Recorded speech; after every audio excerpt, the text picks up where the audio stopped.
to read the Shira, and it's actually the first song in the Bible. And because it's the first song, I thought I would bring up something which is probably the greatest song of history in the rock and roll era and put them together. So if you look at the Shira, it's really interesting. The first two words give off something that the commentaries speak a lot about, which is it says Az Yashir. So the first word is Az, and Yashir is singular, but yet all Moshe and all of Bnei Israel sang this song, and it should have been in plural, so it already tells you something is interesting here. And the Az is, there's a gematria in Az, which the two letters are Aleph and Zayin, which are 1 and 7, which equals 8. So what am I going to put together here? So the first thing is that, do you know the chronology of how we got to the crossing of the sea? What happens is the Jews leave Mitzrayim on the first day, and they're supposed to go out for a 3-day tour, and this is what Paro knows, and 3 days go by, they haven't come back. So on the fourth day, the Mitzrayim figure out that the Jews have not come back, and Paro sends out all of his commanders and the military to go after the Jews. It takes them 2 days to catch up, so now it's the 6th day, they finally catch up, and on the 7th day is when the Yom Suf happens. So this is the chronology, I just didn't know this until yesterday. And the Jews immediately, as they're crossing through the sea, they break out into song, and they sing this Shira.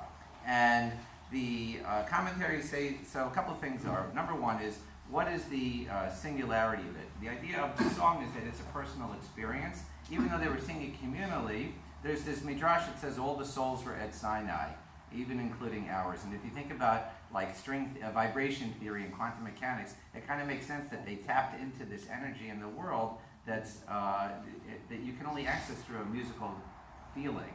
So when we sing this song, and the other thing about Az Yashir, it's a future tense. It reads Yashir, in the future you will sing. We're all singing the same song that they sang back at the Shira, and we're tapping into that same energy that they tapped into in an instinctive way, in the same way that we do in the Seder when we're building up to this whole song. So the first thing is that Yashir is mentioned in the future tense because we're all part of that same song that was sung at the Yom Suf.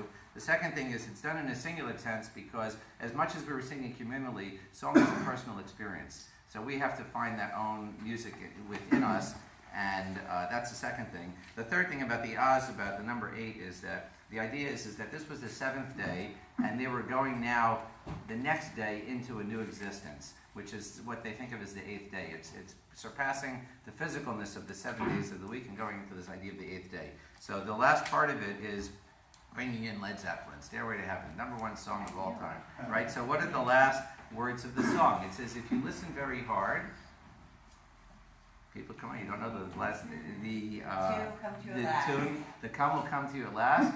Where all is one and one is all, to be a rock and not to roll. So if you look at the end, and then you're buying your Stairway to Heaven. If you look at the end of Az Yashir, it says, then V'haya Hashem l'melech al kol haaretz v'hayom hahu yeh Hashem echad u'shmo echad, that on that day the Lord shall be one and His name shall be one. And so I think putting those two ideas together might be actually, in a certain sense, why that song has resonated so much as being the top song, because it really taps into that music that started back at the Exodus. So have a great rest of Pesach, and Rabbi Hanan